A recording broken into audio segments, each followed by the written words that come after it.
तो लोकेश की दुनिया पर आपका स्वागत है एक बार फिर से एक नया दिन। और आज मैं आपको लेकर चल रहा हूँ मेहरानगढ़ फोर्ट पर। और ये जो रास्ता जो आपको पीछे दिखाई दे रहा है ना, ये पैदल रास्ता है। आधी से ज़्यादा चढ़ाई मैं करके आ चुका हूँ, हालांकि जो मेरा गेस्ट हाउस है वो यहीं है, तो इसके चलते वरना आपके चढ़ने में जो जैसे कहे ना कि पूरे जोर हो जाते हैं, और अभी भी जोर तो बाकी ही है। चलिए इस चढ़ाई को चढ़ना स्टार्ट करते हैं।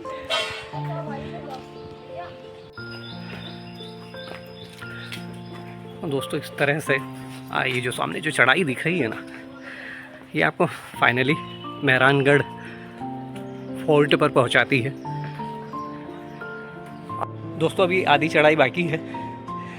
पीछे आपको मेरे फोर्ट दिखाई दे रहा है और आपको दिखाता हूँ। इस तरह से ये पाथवे है।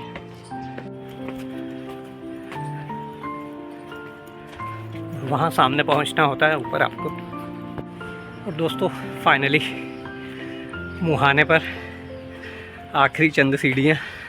हालांकि अभी इसमें और भी चलना होगा, बट जैसे जैसे आप नज़दीक आते हैं आपकी सांस में सांस आती है।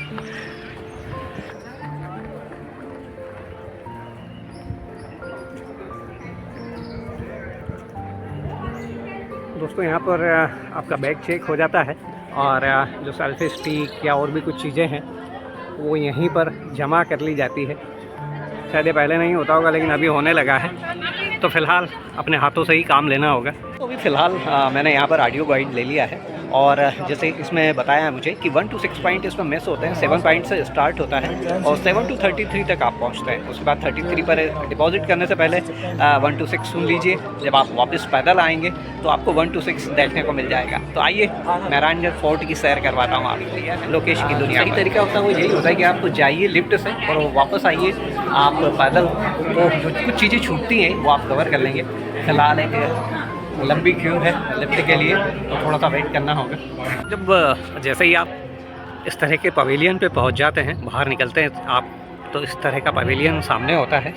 और यहाँ पर उस ज़माने की जैसे कहें कि जो तोपें हैं वो रखी हुई है आज भी। और बरबस ही आपका मन मोह लेती है और आपको उस युग में पहुंचाती है।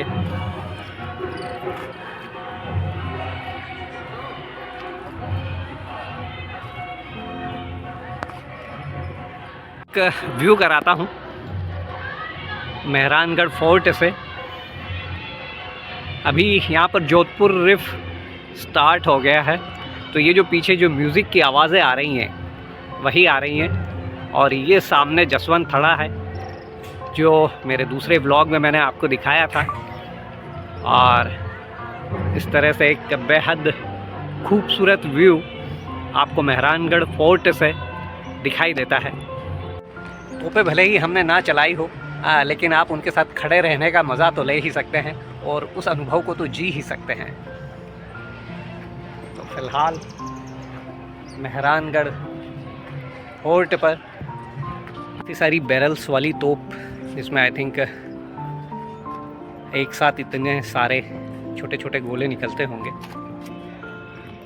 दोस्तों मेहरानगढ़ फोर्ट के ऊपर वाले पवेलियन से ही एक और खूबसूरत व्यू। और सामने आपको जोधपुर यानी कि ब्लू सिटी, एक बेहद खूबसूरत व्यू। अपोजिट लाइट आती है तो ये थोड़ा सा प्रॉब्लम होता है कि समझ में नहीं आता है कि आप सही शूट कर रहे हैं या नहीं कर रहे हैं, बट आई थिंक कि सब कुछ सही चल रहा है।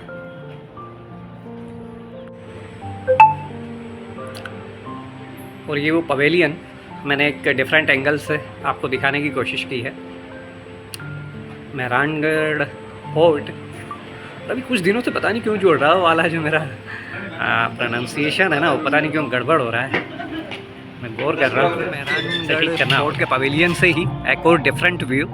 और सामने आपको उम्मीद भवन पैलेस, हालांकि वो बिंदु के रूप में दिखाई दे रहा होगा क्योंकि अभी मैंने जूम नहीं किया है।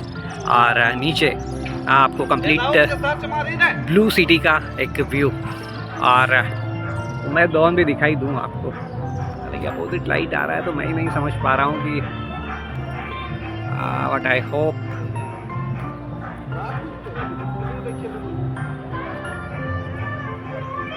दोस्तों ये जो मेहरानगढ़ किला है, जिसे सूर्य का किला भी कहते हैं, करीब 500 साल की अवधि में पूरा हुआ। और राव जोधा ने इसकी शुरुआत की थी, नींव रखी थी।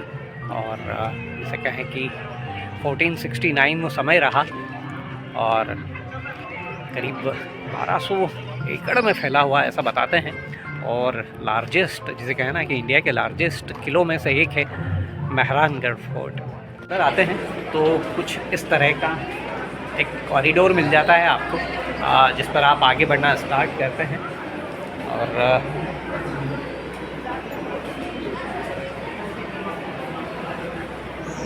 यहाँ पर जिसे कहें कि जो ऑडियो टूर है वो 7 to 33 पॉइंट में डिवाइड है। यदि आप लिफ्ट से आते हैं तो 7 नंबर से स्टार्ट होता है, तो मैं 7 नंबर की ओर बढ़ रहा हूँ। भाई यहाँ का जो पूरा सिस्टम है ना,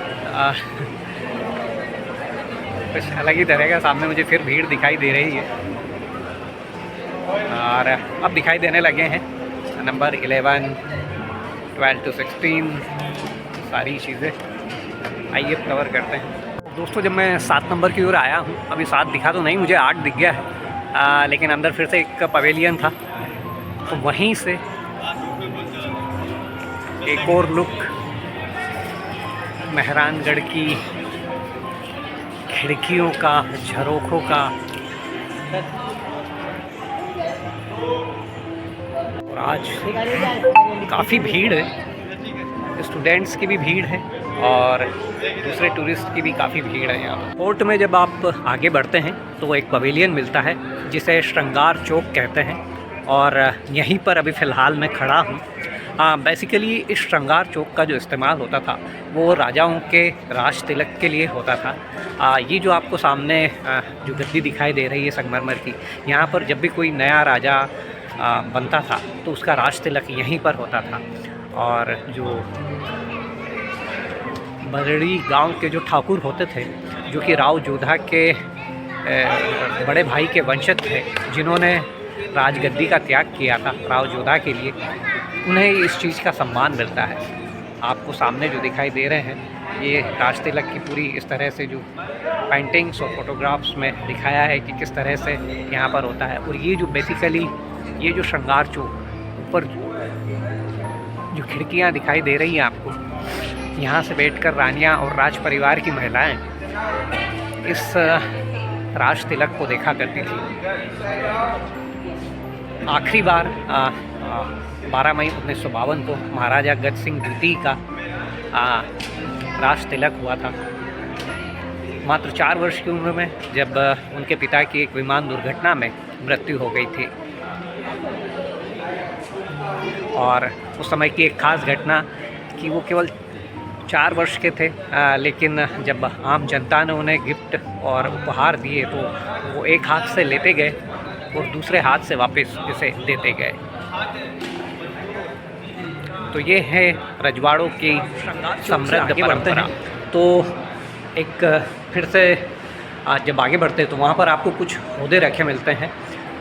इन पे शेर का चिन्ह मिलेगा और आपको ये मैं दिखा भी दूँ तो अलग अलग तरह के हाथी ओहदे यहाँ पर रखे हुए हैं। और चूँकि उस ज़माने में हाथियों का इस्तेमाल बड़े पैमाने पर युद्ध के लिए होता था, तो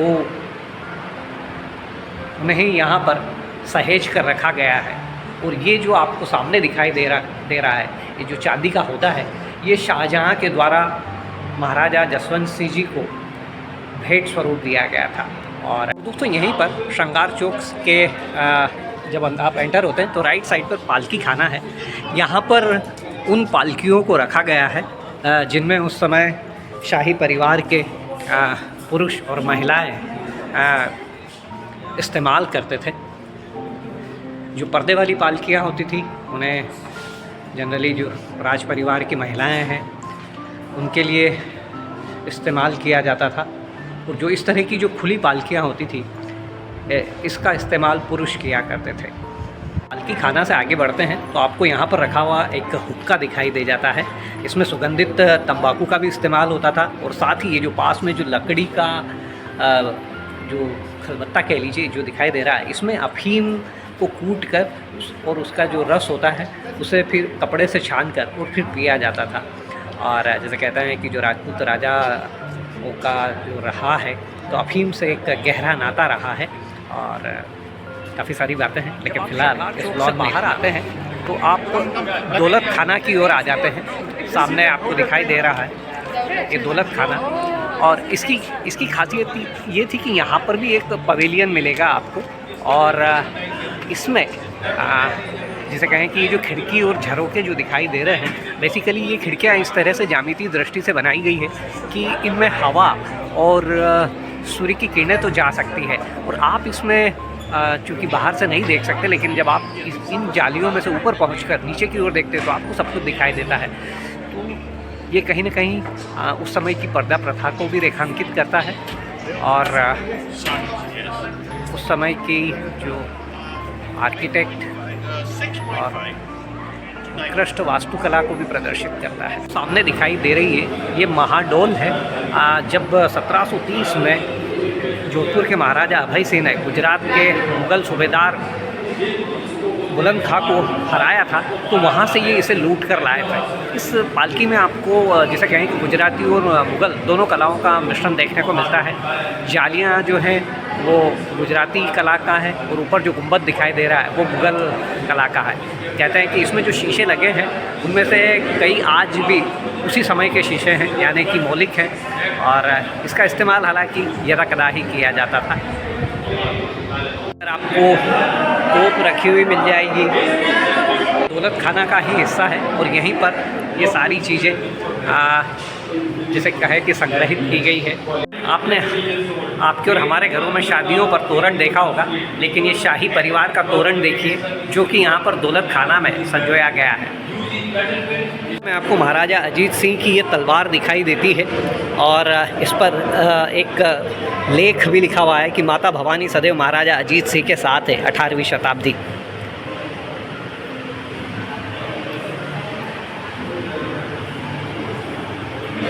कुछ और तलवारें इसी दौलत खाना में, ये आपको जो दिखाई दे रही है मुग़ल तलवार है और इस पर ये मुग़ल सिंबल अकबर की तलवार है। यहाँ पर ऐसा अभिलेख में है।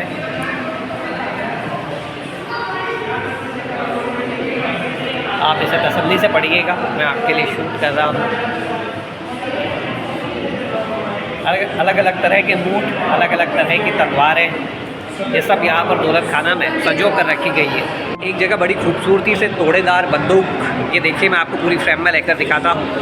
हाथी का अंकुश, हेलमेट, ढाल और कटार को संजोया गया है, रखा गया है, कलमदान रखा गया है। लेकिन जो सबसे मज़ेदार चीज़ मैं आपको दिखाता हूँ, यह चुस्की है, ये जो आपको सामने दिखाई दे रही है, और इसका जो प्रयोग है वो शराब और अफीम के पानी को परोसने के लिए होता था। ये एक उत्कृष्ट कला का उदाहरण है जिसमें महिला को साफा पहने तथा उठे हाथ से तरल निकालने के उपयोग में के रूप में ढाला गया है। आपको ये जो दिखाई दे रहे हैं ये लकड़ी और हाथी दांत के घर है, और ये जो दिखाई दे रही है ये श्रृंगार वेदिका है, यानी कि श्रृंगार की उस समय की जो महारानियाँ होती थी उनके श्रृंगार की सारी सामग्री इसके अंदर होती थी। ये लकड़ी के मुद्गल और उनके ऊपर हाथी दांत से किया हुआ काम। तो हैदराबाद के बीदर की कलाकारी देखने को मिलती है जहाँ पर धातु पर चांदी और पीतल के महीन तारों की जड़ाई का कार्य इन बर्तनों पर आपको देखने को मिलेगा, और इसे बीदर कला भी कहते हैं। मेरा ये ताला है और ये 4 चाबियों वाला ताला है, और इसे कहें कि ज्वेलरी बॉक्स में इस्तेमाल किया जाता था। सामने जो ताला है यह मेहरानगढ़ फोर्ट के लोहा पोल पर लगाया जाता था। इस ताले को देखिए आप, ये इसकी चाबी है और वो ताला। अब आगे बढ़ते हैं तो आपको यहाँ पर ईस्ट इंडिया कंपनी के उस समय के कॉइन मिल जाएंगे, मारवाड़ के सिक्के मिलेंगे। ये आपको मैं मारवाड़ के सिक्के दिखाता हूँ। जलालुद्दीन मोहम्मद अकबर आने चांदी का मंदिर। दीज आर द मुद्रा मारवाड़ कॉइन्स, और जिस राजा ने जिस समय जो चलाए साथ में उनकी तस्वीर आपको दिखाई देगी। आप तसल्ली से वीडियो देखिएगा। अकबर, जहांगीर, शाहजहां।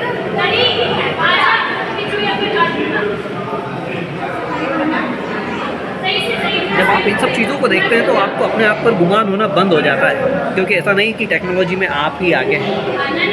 आज से 300, 400, 500 साल पहले वो लोग भी उतने ही उन्नत थे। तो गणगौर देवी की मूर्ति दिखाई देती है। वास्तव में इन्हें माँ पार्वती का स्वरूप माना जाता है, और कुमारी कन्याएं जहाँ एक अच्छे वर के लिए इनकी पूजा किया करती थी, वहीं जो विवाहित महिलाएं होती थी वो अपने पति की सुरक्षा और लंबी उम्र के लिए इनकी पूजा किया करती थी, क्योंकि उस समय जो पुरुष होते थे वो अधिकांश समय युद्धों में बिताते थे। और ऐसा भी कहते हैं कि जो आक्रांता होते थे वो गणगौर की मूर्ति को ले जाने में अपनी सबसे बड़ी जीत समझते थे। और जो पिंक कलर होता है वो राजस्थान में शुभ माना जाता है, तो इसीलिए जो गणगौर माता की जो मूर्ति है अभी फ़िलहाल उन्हें पिंक कलर के वस्त्र पहनाए गए हैं। तो दौलत खाना में मेरे साथ उस समय महाराजा अजीत सिंह के द्वारा जीते हुए इस हाथी डोल नहीं है, पालकी है, ये महाडोल है, और ये गुजराती और मुगल कला का मिश्रण है, इसमें जो इस काम किया गया है। तो आप आगे बढ़ते हैं तो emotion of love as expressed by the artist of Marwar. यहाँ पर आपको मारवाड़ जो चित्र शैली है उसका परिचय मिलता है। यहाँ की एक पेंटिंग में ये कृष्ण लीला, इस पेंटिंग में राधा और कृष्ण फूलों को चूमते हुए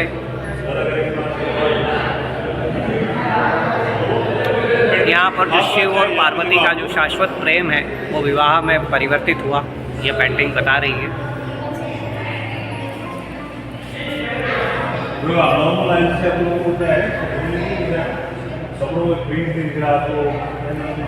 ये क्रीडारत शिव पार्वती पेंटिंग में।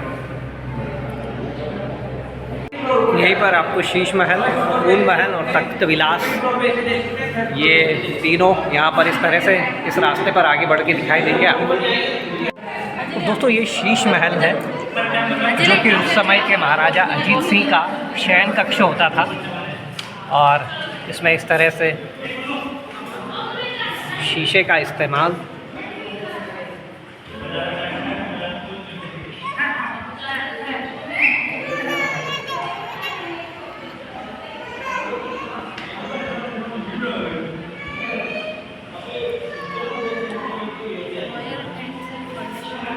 के शयन कक्ष शीश महल का एक और व्यू देखिए, एक दूसरे एंगल से आपको लेकर दिखा रहा हूँ।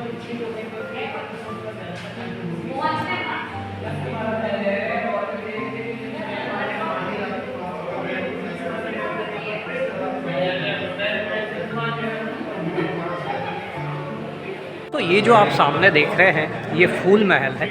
बेसिकली जिसे कहें कि इसे मनोरंजन स्थल के रूप में इस्तेमाल किया जाता था।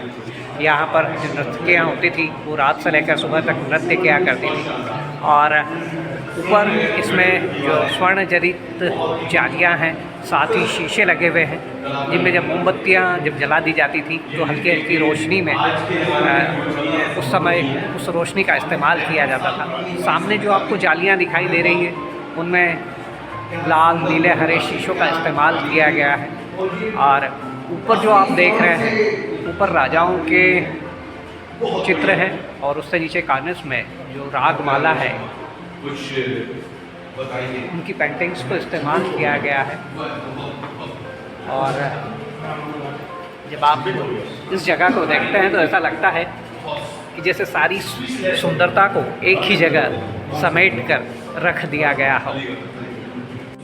और दोस्तों जब आपको दिखा रहा हूँ तो मैं भी खुद को कैप्चर कर लूँ इस फ्रेम में।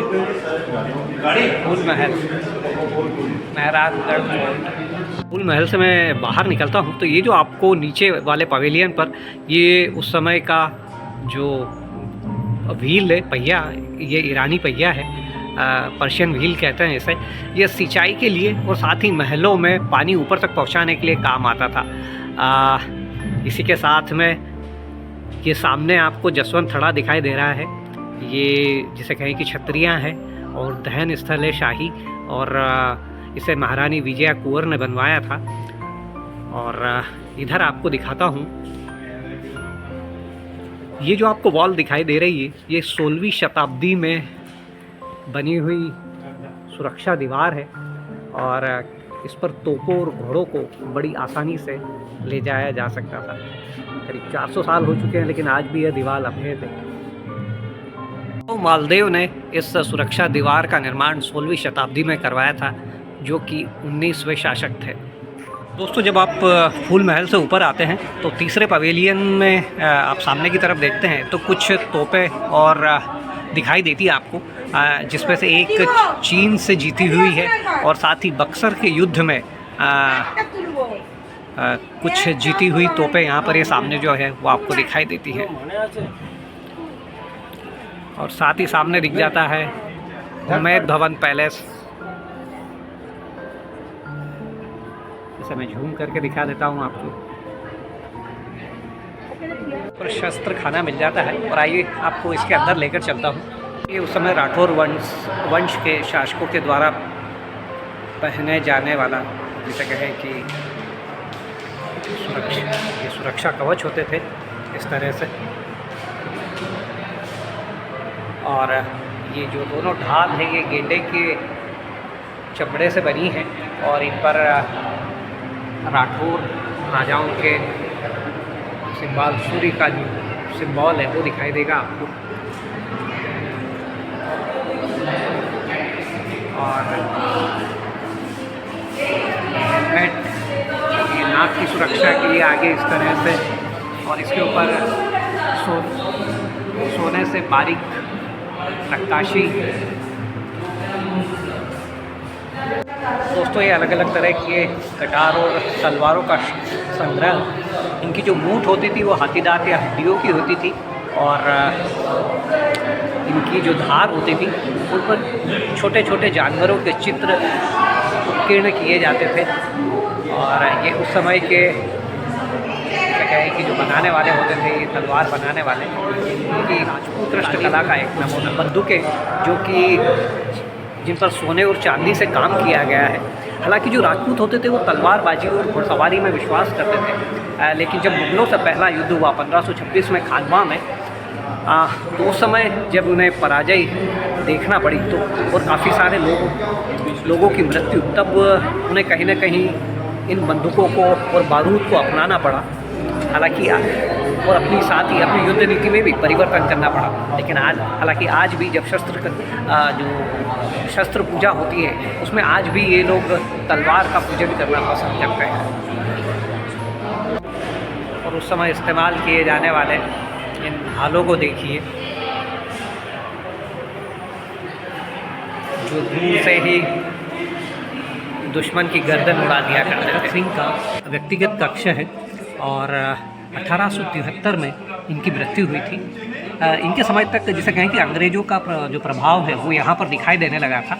ये जो छत में जो आपको वॉल्स दिखाई दे रही है, ये उसी का परिणाम है। और साथ ही यहाँ पर आपको यूरोपियन महिलाओं की पेंटिंग्स दिखाई देगी, और साथ ही सामने जो बेड दिखाई दे रहा है, यहाँ पर महाराजा आराम किया करते थे। ऊपर वो पंखा जिससे हवा की जाती थी किसी से। ये महाराजा तखत सिंह का व्यक्तिगत कक्ष था, और कहते हैं कि इन्हीं के समय में जो अंग्रेज़ों का जो प्रभाव है वो जमना शुरू हुआ था, और उसी की निशानियां आपको यहाँ पर दिखाई देती है। दोस्तों, ये सरदार विलास है, और इसे दौलत खाना के साथ ही बनवाया गया था। हालांकि इसमें महाराजा मानसिंह और तखत सिंह के समय परिवर्तन भी किए गए। और यहाँ पर आपको ये लकड़ी और हाथी दांत के जो दरवाज़ों की जो कला है वो यहाँ पर संग्रहित की गई है, वो दिखाई देते हैं। दिखाता हूँ आपको।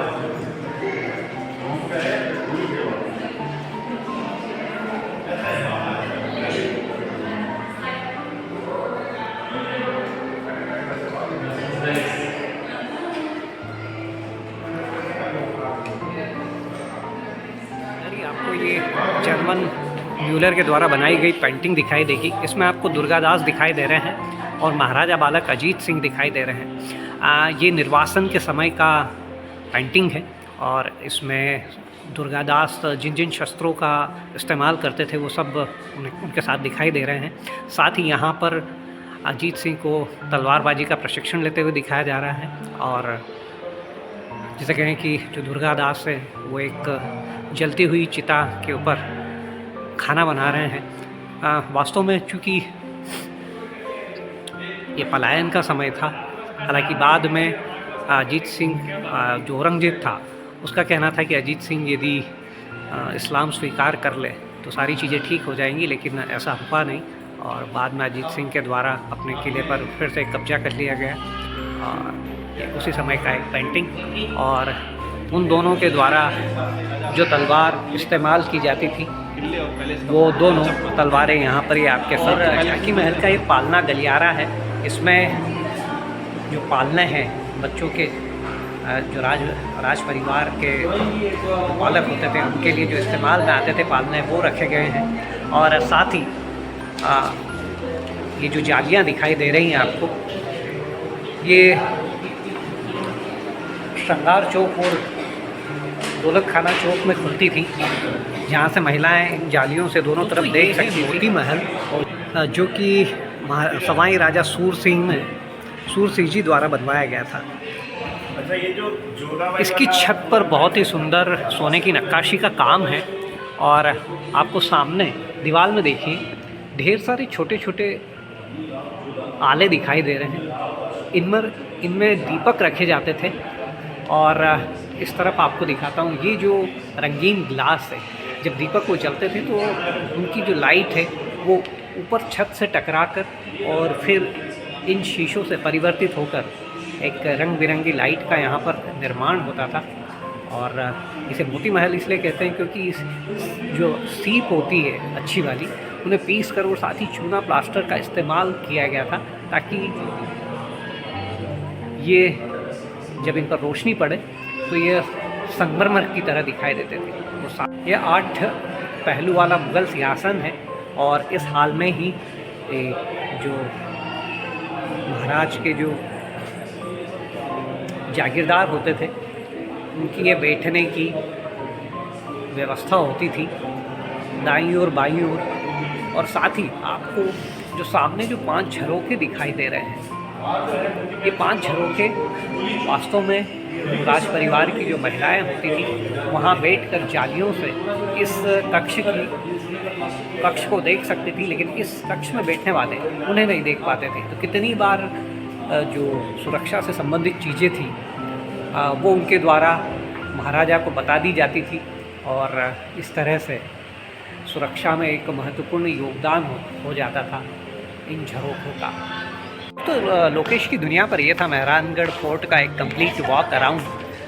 उम्मीद करता हूँ कि ये आपको पसंद आया होगा। हालांकि अभी कुछ पॉइंट और बचे हैं, लेकर चलता हूँ मैं आपको। चलिए।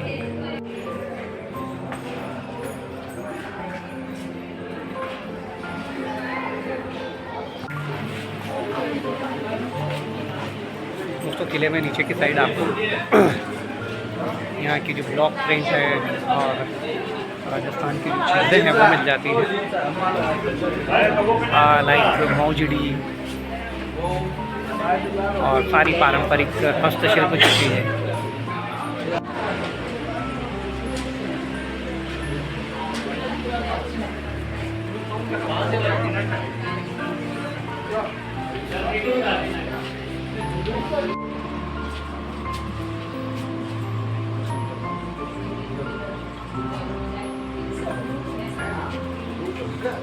यहीं पर किले के अंदर शिव पार्वती, श्री चतुर्भुज गिरधारी जी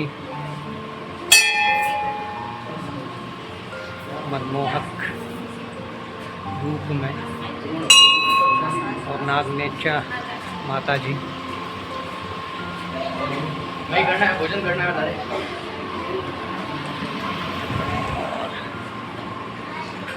हिंगलाज और सिंगलाज माता जी।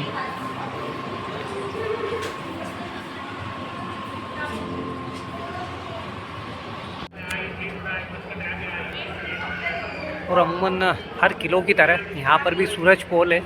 अभी आपको नीचे दिखाऊंगा मैं, लेकिन ये फ़िलहाल मेहरानगढ़ फोर्ट की, जहाँ मैं ऊपर आपको घुमा कर लाया हूँ, और ये सामने सूरज पोल।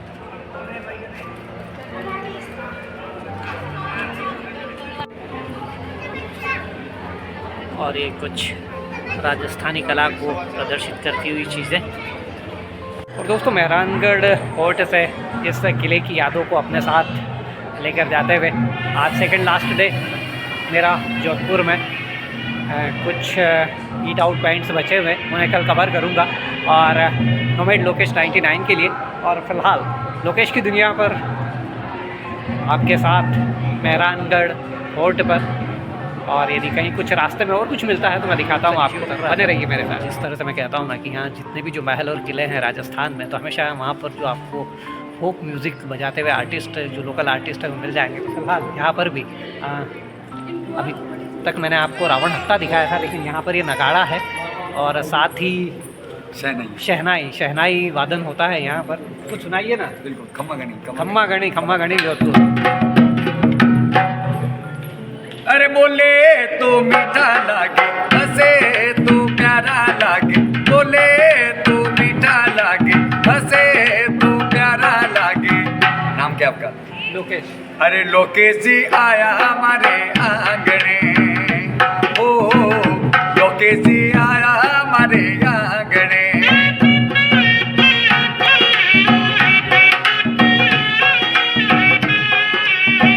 सावली सूरत जेड़ा जनीड़ा मारा, सावली सूरत जेड़ा लोकेश जी मारा, आया परदेसी मारे आंगने।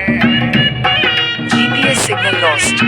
बोले तू मीठा लागे, हंसे तो प्यारा लागे, लोकेश जी आया हमारे आंगने। दोस्तों, इससे बेहतरीन स्वागत कहीं आपका हो सकता है क्या? करा वो मने भरली, लोकेश भैया आया हमारे आंगने। राजस्थान है और इसीलिए कहते हैं कि राजस्थान की जो हॉस्पिटलिटी है उसका कोई जवाब नहीं होता है, यहाँ की जो आतिथ्य परंपरा है उसका कोई जवाब नहीं। चलिए, मेहरानगढ़ फोर्ट से सारी अच्छी मीठी यादों को समेटे समापन करता हूँ लोकेश की दुनिया पर। फिलहाल इस ब्लॉग को खम्मा गणी स्थानीय कलाकारों ने मेरा वेलकम भी कर दिया, उनके अंदाज में उन्होंने गाना सुना दिया। ये जो चीज़ें होती हैं ना, ये बड़ी मज़ेदार होती हैं और जैसे कहें कि लंबे समय तक आपके दिल दिमाग पर छाई हुई रहती है। मेहरानगढ़ फोर्ट से बाहर निकलते हुए, और दोस्तों ये अपोजिट व्यू लेकर दिखा रहा हूँ आपको।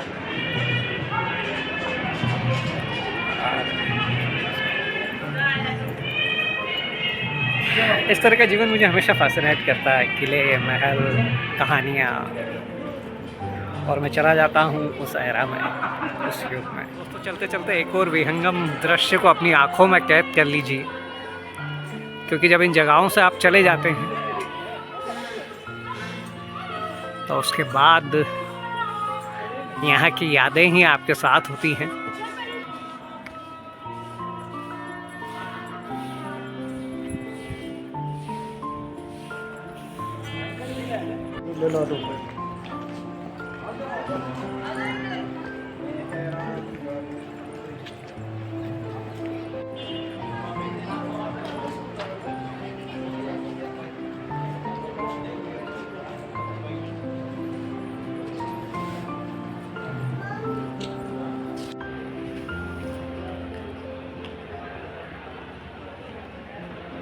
दोस्तों, मुझसे एक थोड़ी सी गलती हुई, 1 से 6 जो पॉइंट थे वो इस तरफ थे, लेकिन मैंने बिना सुने अपना जो ऑडियो टूर है वहाँ दे दिया, क्योंकि मैं लिफ्ट से गया था।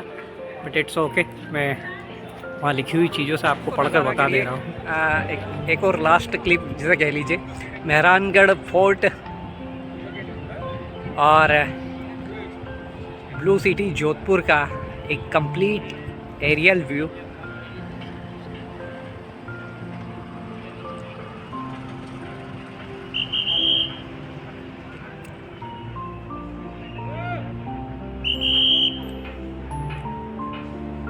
दोस्तों, यहाँ व्यूज़ इतने ब्यूटीफुल है कि शूट करने से खुद को रोक ही नहीं पा रहा हूँ।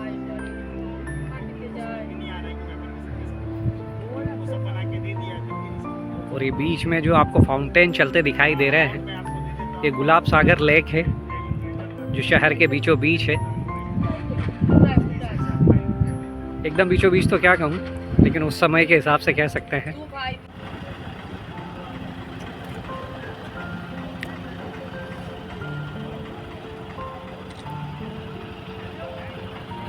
दोस्तों मेहरानगढ़ फोर्ट से एक लास्ट व्यू, मन ही नहीं भर रहा है मेरा, लेकिन चलिए लोकेश की दुनिया पर कुछ और चीज़ों को दिखाऊंगा किसी और शहर में। तब तक के लिए मेरे साथ बने रहिए लोकेश की दुनिया पर।